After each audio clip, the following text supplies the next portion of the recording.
Day 12. Spent the last 5 days on an endless series of depth tests of Andre's deep diving suit. Guess he doesn't want me to implode on the live stream. I do hope it's giant squid proof though. The mapping drone located a brine pool near where Andrea's family has been hunting. That is, before it went AWOL. Ready to dive. I'm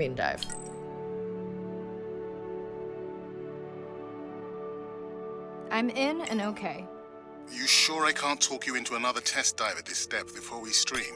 Enough test dives. It's not like I'm doing a spacewalk. Well, with this suit you probably could. Are we gonna talk about suit crush depth again? I think we can probably roll. Starting the live stream.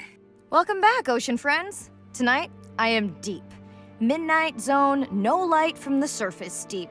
Tonight, we're using Andre's lure drone to mimic the Atolla jellyfish to lure large predators like the giant squid. It's certainly not all my tech. I'm building on years of prior research. Don't forget our mission to the brine pools. Oh yes, Arena will fill you in on that later.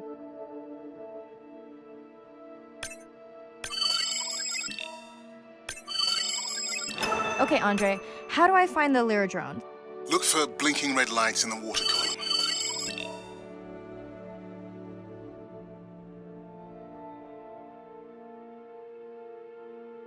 No need to get too close. You can activate the lure from there. Andre, have you done this before? I haven't, but others have. How long until we can expect the lure to attract a predator? It's hard to say. It's a big ocean. But if you lose patience, I would find some real Atolla jellyfish. I have a feedback system set up to improve the lure as you scan them. Of course you do. For those watching, we will be scanning these Atolla jellyfish to make sure Andre's lure matches the real thing. It does, but it can always be refined.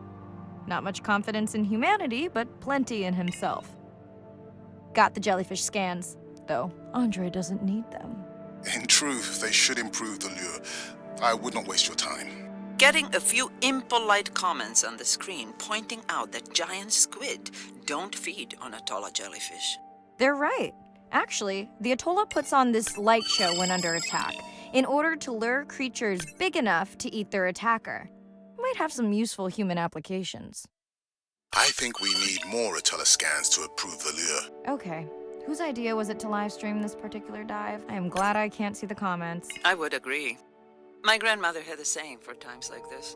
I'm not going to try my grandmother's accent on a live stream, but loosely translated, it means if you get bored waiting for a giant squid, you can always go to a brine pool. That's a pretty specific saying.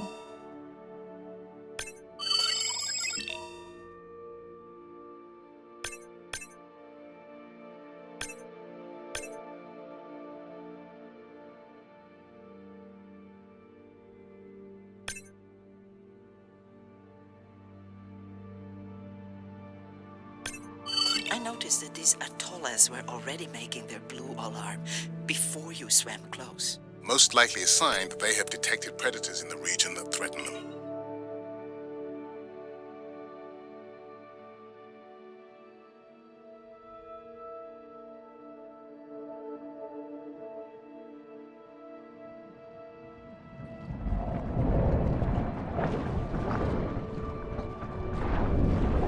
That gave me a chill.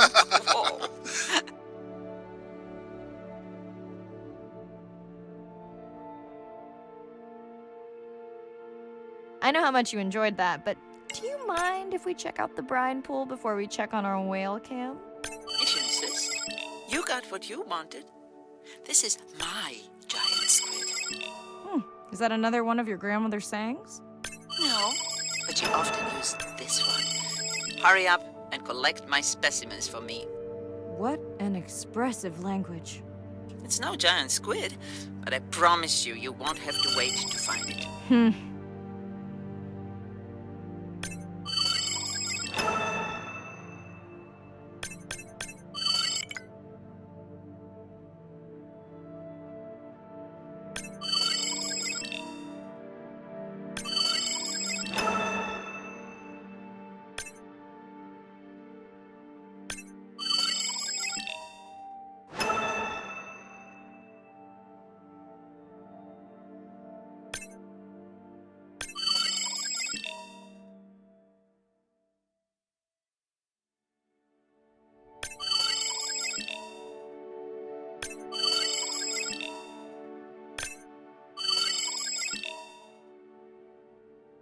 At long last, welcome to the brine pool.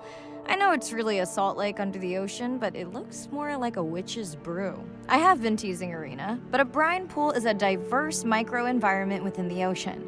It has its own ecosystem. And each one is unique. So that means the microbiology is unique and could hold groundbreaking solutions to human problems. Each time I take new samples into a lab here on this ship, it's this magical discovery moment where I tingle all over. I fund my own research so I can pursue what I know to be important. And people ask me, how much money are you going to spend to collect some bacteria at the bottom of the ocean? If these bacteria hold the cure for a disease that relieves even just a small amount of human suffering, how do you put a price on that? That is some giant squid.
Mirai, pushing you a waypoint.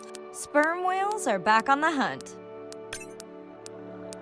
Look for the drones. They will seek out the sound of the sperm whales and then idle nearby. We hope that today, Andrea's tech will make it possible to document how a sperm whale hunts the giant squid.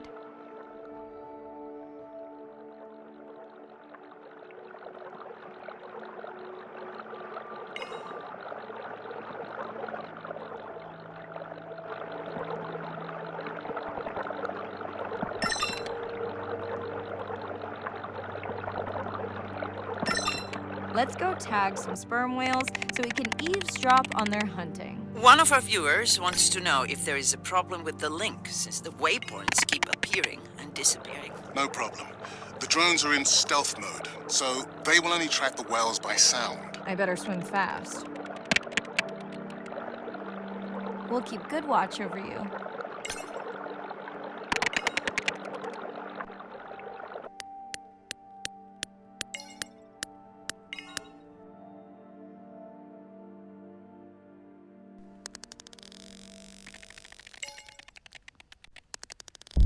Whoa!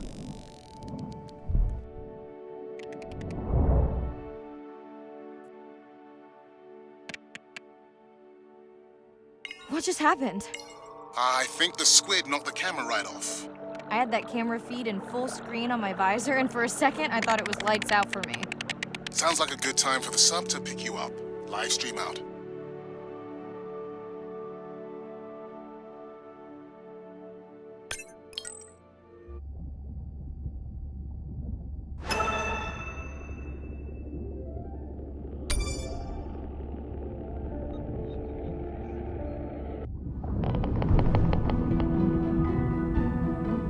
Sound to whales is everything. It's their hands.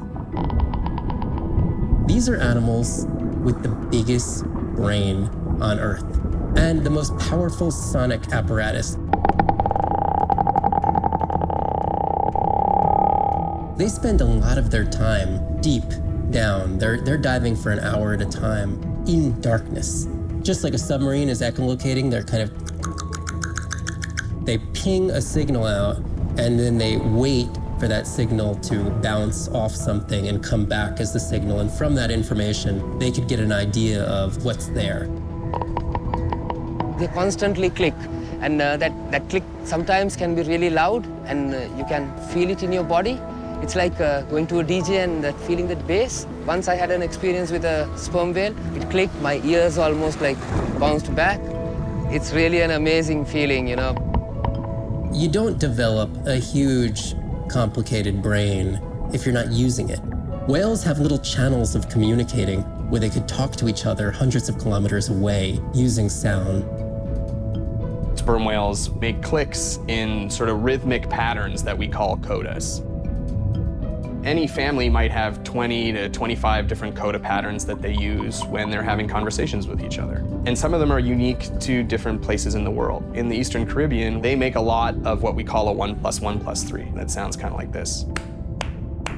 And that's only ever been recorded in the Caribbean. And it's been identical for the last 35 years. These are really different ways of life that are being labeled by these coda patterns. In the same way that human language is kind of a shorthand for where you come from. You can make a lot of missteps when traveling simply by speaking incorrectly or introducing yourself differently. Do you hug? Do you shake hands? Do you bow?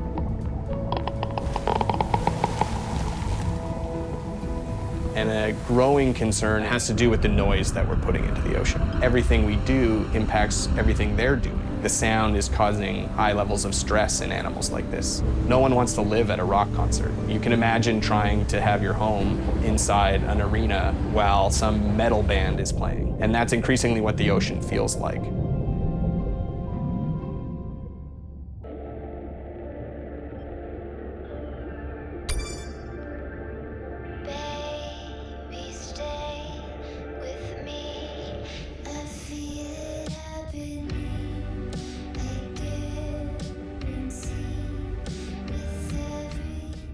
It's Irina. Since there's no dive today, I'm going to lose myself in the wet lab to work on those samples you sent up from the brine pool.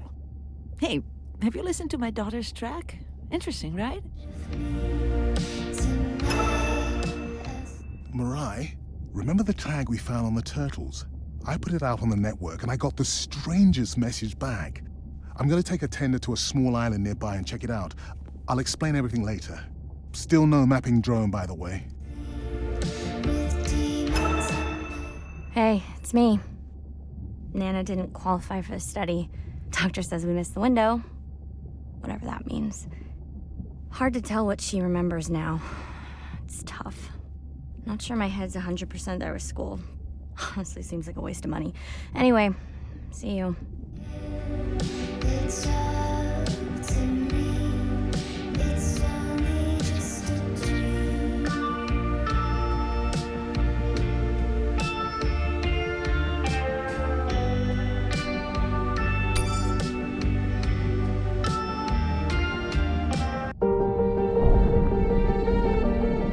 Brine pools are amazing habitat. It's a lake on the bottom of the ocean. And it's this surreal seascape. Chemically, each one of them is unique. These brines undoubtedly contain bacteria, archaea, and viruses that are unknown to science. We know that they're incredibly rich in undescribed life forms. They have the perfect cocktail, the perfect recipe for life. These sites aren't just salty, they can be violent, characterized by eruptions and incredibly unstable conditions. So to live in them, you have to not only be hardy, but you have to be able to endure constantly changing conditions because not one day is the same. The organisms that live there, they undergo a constant biological warfare with each other to dominate the environment, to survive in the system. The biochemicals that they produce to do that biological warfare are applicable to curing diseases like cancer, Alzheimer's. They produce antibiotics and antivirals that can also be used to improve human health. And we drop targets as we go, so we know exactly where we sample. Exploring these habitats is absolutely necessary because the metabolic potential there has the capacity to change the way we think about medicine, to change the way we think about antibiotics, based on our knowledge that we gain from studying these incredible environments in the deep sea.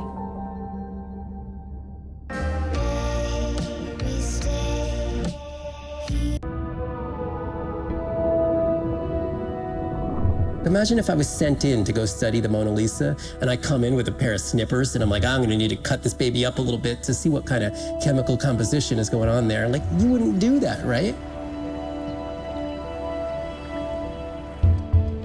We don't have to kill these animals. We don't have to kill to understand. If we could do a single cell, that means we don't need to kill 20,000 animals to be able to really understand that one. We could do our work much more non-invasively. So we are working this year on a new project to deploy tags on orcas. We need to learn more about the diet and how they use the habitat. So by deploying those tags, we get the information we need. It is the least invasive method. It is suction cups. So it is not a scratch on the whale afterwards, which is something we really like. In the deep sea, we use these like robotic claws from the oil and gas industry that gets you the sample, but this is so archaic. So we've been designing something called squishy robot fingers, which are ways to be gentle when we study the deep sea. But I think we could even take this another level. There's some organism, we quickly encase it. It's like a medical checkup. We give it a swab to get its genome. We image it from all directions. We open it up, the animal goes away, and we have more information than we've ever had before. These animals are Mona Lisas. Our perception of them should change. We should be more delicate.